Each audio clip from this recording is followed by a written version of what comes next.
Good morning student. जैसे कि आप देख रहे हैं क्लास 9 की फ़िज़िक्स की बुक है और हम आज चैप्टर स्टार्ट करेंगे मोशन। क्लास 9 की साइंस फिजिक्स का पहला चैप्टर मोशन हम आज पढ़ेंगे। जैसे कि आप देख रहे हैं कि पहला चैप्टर हमने मोशन लिया है, आपके सामने है। पहला चैप्टर मोशन से क्लास 9 का है। तो सबसे पहले हम इसके बारे में जानेंगे कि मोशन होता क्या है। तो देखिए, the movement of a body और ऑब्जेक्ट इज़ कॉल्ड मोशन। कहने का मतलब ये है किसी भी वस्तु का मूवमेंट, गति करना, या किसी वस्तु का गति करना समय के सापेक्ष, उसको क्या कहते हैं? उसको ही हम गति कहते हैं, उसको हम मोशंस कहते हैं। अब एक सेकंड स्टेप भी इसका हम ये लेते हैं कि common characteristics of all the moving bodies is that they change the positions with the time. हम बेसिकली देखते हैं कि प्रत्येक वस्तु का यह गुण होता है कि वो समय के अनुसार अपनी स्थितियों को, अपने स्थान को परिवर्तित करती रहती हैं। कहने का मतलब ये है मोशन उसी को कहेंगे जब कोई वस्तु समय के सापेक्ष अपना स्थान परिवर्तन करती है, तो वो क्या कहते हैं? गति कहलाती है। मोशन को हिंदी में गति कहते हैं, वो गति कहलाती है। जैसे आप एक उदाहरण भी देख सकते हैं, जैसे कि a body is said to be the motion. एक वस्तु को मोशन या गतिशील वस्तु तभी कहते हैं जब वह अपना पोजीशंस एक पॉइंट से दूसरे पॉइंट पर समय के सापेक्ष with respect to a time change करती है। उसे हम क्या कहते हैं? उसको हम कहते हैं गति कहते हैं। हम आपको फिर से बताते रहे हैं कि एक कोई वस्तु को हम गति तभी कहेंगे कि वो मोशन उसमें तभी कहा जाएगा जब वो वस्तु एक स्थान से दूसरे स्थान परिवर्तित करती है समय के सापेक्ष। मतलब समय के सापेक्ष के अकॉर्डिंग अपने को चेंज करती है, तो उसी क्या कहेंगे? उसी को ही गति कहते हैं। देखिए, एक पॉइंट है यहाँ पर, रेफरेंस पॉइंट। यहाँ पे एक पॉइंट आपको दिख रहा होगा, रेफरेंस पॉइंट। रेफरेंस पॉइंट मतलब होता है कि ऐसी स्टेशनरी पॉइंट, एक ऐसी स्टेशनरी बिंदु जहाँ जिसके रिस्पेक्ट में कोई वस्तु मूवमेंट करती है या अपना डिस्टेंस तय करती है, उसी को ही हम रेफरेंस पॉइंट कहते हैं। जैसे एग्जांपल, मान लीजिए आप अपने घर से स्कूल की ओर जाते हैं, फिर स्कूल से घर के ओर आते हैं, तो मतलब घर से स्कूल गए तो आपका घर रेफरेंस पॉइंट हो गया विद रिस्पेक्ट टू आपके स्कूल के, तो उसी को ही हम रेफरेंस पॉइंट कहते हैं।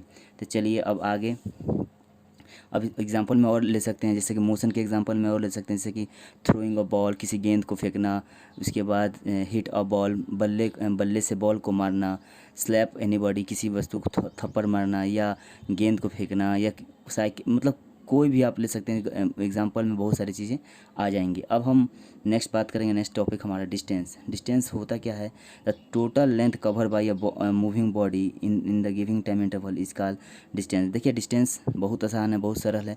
आप इसे समझेंगे तो बहुत आपको आसान लगेगा, हम समझाए भी रहे हैं। देखिए, the total length covered by body, किसी वस्तु के द्वारा कुल दूरी तय की गई कुल दूरी को ही हम दूरी कहते हैं। किसी वस्तु के द्वारा तय की गई कुल लंबाई को ही हम दूरी कहते हैं। समय के अंतराल मैंने दिए हुए निश्चित समय में तय की गई लंबाई या दूरी को ही हम क्या कहते हैं? डिस्टेंस कहते हैं। जैसे कि हमने यहाँ पर एक एग्जांपल लिया है, जैसे कि A B C D E लिया है। ए से बी की दूरी 5 किलोमीटर, बी से सी की दूरी 2 किलोमीटर, सी से डी की दूरी 1 किलोमीटर, और डी से ई की दूरी 2 किलोमीटर, फिर ई से ए की दूरी 3 किलोमीटर। अगर हमें टोटल डिस्टेंस जोड़ना होगा तो हम A B plus B C plus C D plus D plus A E जोड़ेंगे, उसके बाद कुल दूरी हमारी हो जाएगी 13 किलोमीटर। तो ये हमारा डिस्टेंस हुआ। अब आती है बात डिस्प्लेसमेंट। डिस्प्लेसमेंट को हम बहुत सिंपल भाषा में भी, देखिए ये टॉपिक, ये नेक्स्ट पॉइंट आता है डिस्प्लेसमेंट। डिस्प्लेसमेंट ये होता है द मिनिमम डिस्टेंस या the shortest distance cover by a body is called a displacement. जो कम से कम दूरी किसी वस्तु के द्वारा तय की गई मिनिमम माने शॉर्टेस्ट दूरी को हम क्या कहते हैं? डिस्प्लेसमेंट कहते हैं। जैसे हम कह सकते हैं कि शॉर्टेस्ट डिस्टेंस कवर है बॉडी, किसी वस्तु के द्वारा शॉर्टेस्ट डिस्टेंस जो कवर होती है उसी को ही हम डिस्प्लेसमेंट कहते हैं। अब जैसे कि डिस्प्लेसमेंट का एग्जांपल हम बता सकते हैं, जैसे देखिए, ए से बी की दूरी 4 किलोमीटर है, बी से सी की दूरी 3 किलोमीटर है, सी से डी की दूरी 2 किलोमीटर है, और डी से ए की दूरी 1 किलोमीटर है। अगर हमें ए से डी तक पहुंचना है, तो अगर हम ए से बी की ओर आएंगे, बी से सी की ओर आएंगे, सी से डी की ओर आएंगे, और डी से ए की ओर आएंगे, तब हमें कुल 4 3 7 7 2 9 1 10 किलोमीटर लगेगा तब आने में। अगर हमें ए से डी के आना है तो हम 1 किलोमीटर तय करेंगे, 1 किलोमीटर की दूरी तय करेंगे तो हम आ जाएंगे। तो अगर हमें डिस्टेंस पूछे कि इसमें डिस्टेंस कितना है, तो डिस्टेंस हमारा हो जाएगा 10 किलोमीटर। और डिस्प्लेसमेंट पूछे तो डिस्प्लेसमेंट हमारा केवल यही होगा 1 किलोमीटर। जो मिनिमम डिस्टेंस होती है किसी वस्तु की वो क्या होती है, 1 किलोमीटर हो गया। यहाँ पर हमेशा याद रखिएगा कि प्रत्येक वस्तु की, प्रत्येक व्यक्ति की डिस्प्लेसमेंट 0 होती है। अगर कोई वस्तु जहाँ से शुरू करे, अपनी दूरी तय करना शुरू करे या अपनी यात्रा तय करने शुरू करे, स्टार्टिंग करे अपने स्टार्टिंग पॉइंट से, और वस्तु फिर से आकर वो अपना उसी स्थान पे आ जाए तो उसका डिस्प्लेसमेंट 0 हो कहलाता है।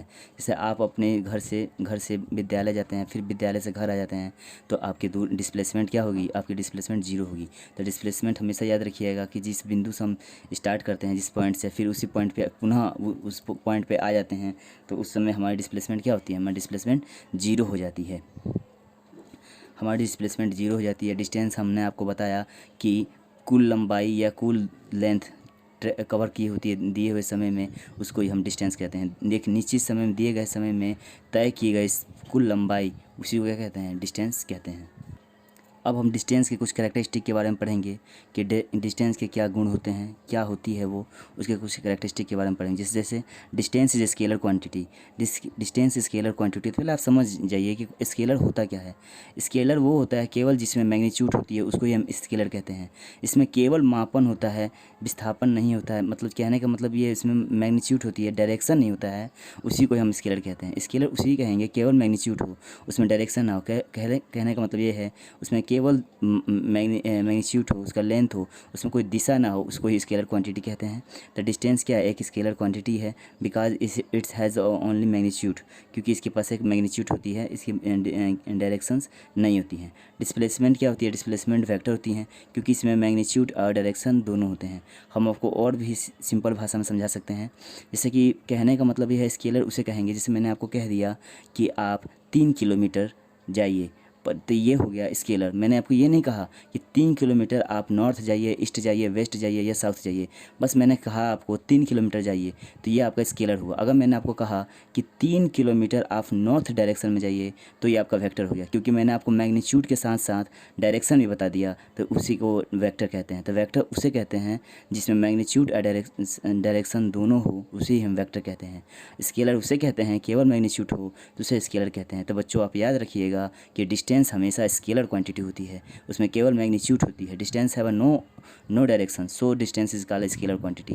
और डिस्प्लेसमेंट क्या होती है, वो स्केलर और वो वेक्टर होती है, सॉरी डिस्प्लेसमेंट वेक्टर होती है, उसमें मैग्नीट्यूड और डायरेक्शन दोनों होते हैं। अब हम अगला टॉपिक पढ़ेंगे, यूनिफॉर्म मोशन। यूनिफॉर्म मोशन होता क्या है, यूनिफॉर्म मोशन होता है a body travel equal distance in equal interval of time is called a uniform motion.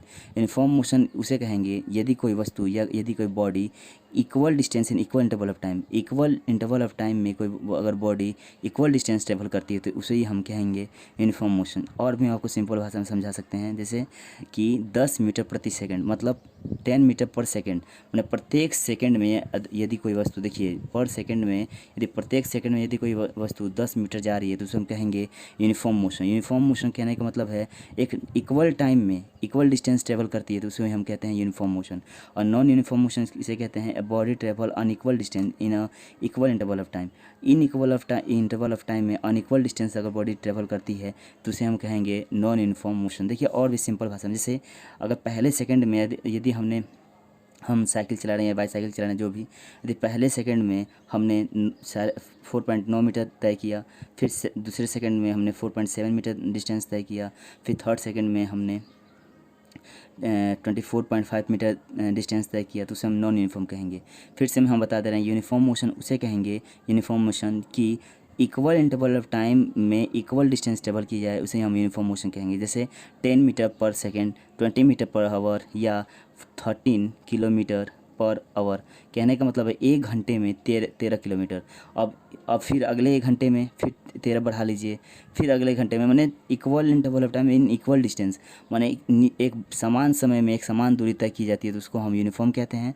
और नॉन यूनिफॉर्म मोशन से कहेंगे जब अलग अलग समय में अलग अलग दूरी तय की जाती है, उसे हम नॉन यूनिफॉर्म मोशन कहते हैं। ठीक है। और यूनिफॉर्म मोशंस का ग्राफ देखिए लीनियर बनता है एकदम, यहाँ पर डिस्टेंस है, ये टाइम है, डिस्टेंस टाइम ग्राफ है ही, यूनिफॉर्म मोशन कहलाता है। और नॉन यूनिफॉर्म मोशंस में देखिए ग्राफ कर्व हो जाता है, देखिए ये ग्राफ कर्व हो जाता है, इसे हम नॉन यूनिफॉर्म मोशंस कहते हैं।